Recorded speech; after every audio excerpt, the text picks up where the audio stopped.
Muito bem. Vamos então de seguida dar uma olhada ao nosso terceiro tema, que vai abordar sobre algumas características dos caracteres chineses. Bem, é do nosso conhecimento que a China é um dos países com a história mais antiga do mundo, cuja civilização continuou desde o seu nascimento até os dias de hoje. E como um dos portadores básicos da cultura chinesa, os caracteres chineses têm uma história de milhares de anos, desde a sua origem até o presente.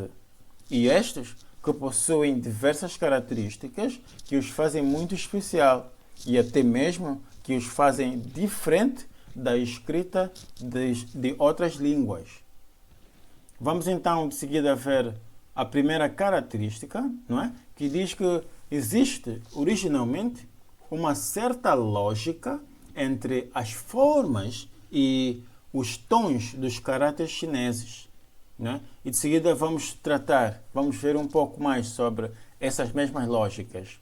A primeira lógica, que trata sobre a relação, que refere-se da relação entre as formas e significados dos caracteres. Atenção! Relação entre formas e significados dos caracteres. O que é isso, afinal de contas? Vamos ver já já. Temos aqui 3 caracteres. O primeiro, que é Ren, que é pessoa, Shan, que é montanha ou montanhas. Temos aqui Hua, que é fogo. Bom, para melhor percebermos esta primeira relação da primeira característica, nós vamos exemplificar, então, utilizando o caráter Shan, que é montanha. Se nós observar este caráter, ou melhor, se nós observar este caráter, vamos dar conta que existe uma relação, uma ligação entre o formato deste caráter e montanhas, não é? E montanha. Certo? Lá mais para frente nós vamos assistir um vídeo em que vamos perceber melhor então essas lógicas, essas teorias. Vamos logo pular para a segunda relação, não é? Que é a relação que é entre a composição dos caracteres e seus significados. Ou seja, relação entre composição dos caracteres e seus significados. Vamos ver, afinal de contas, o que é isto.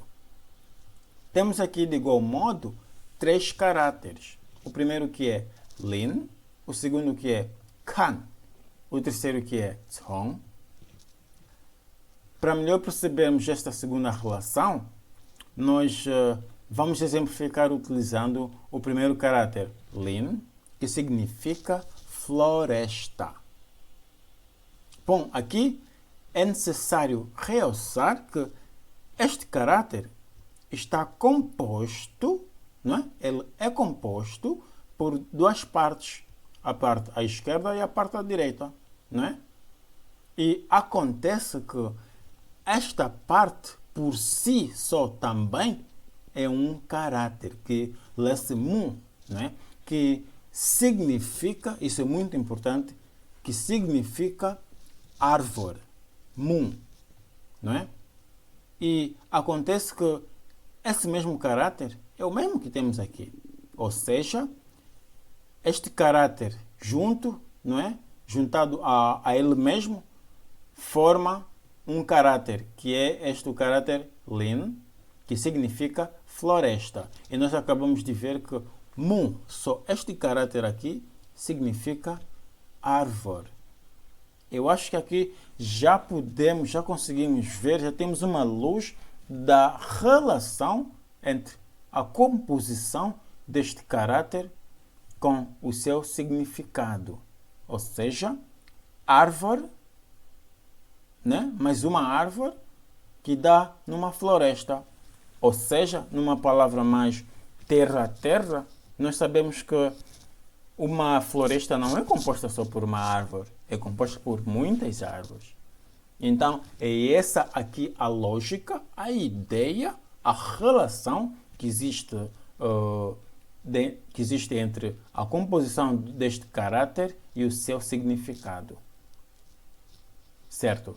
Vamos então dar um pulo para a nossa terceira relação, que é entre a composição dos caracteres e suas respectivas categorias. Atenção!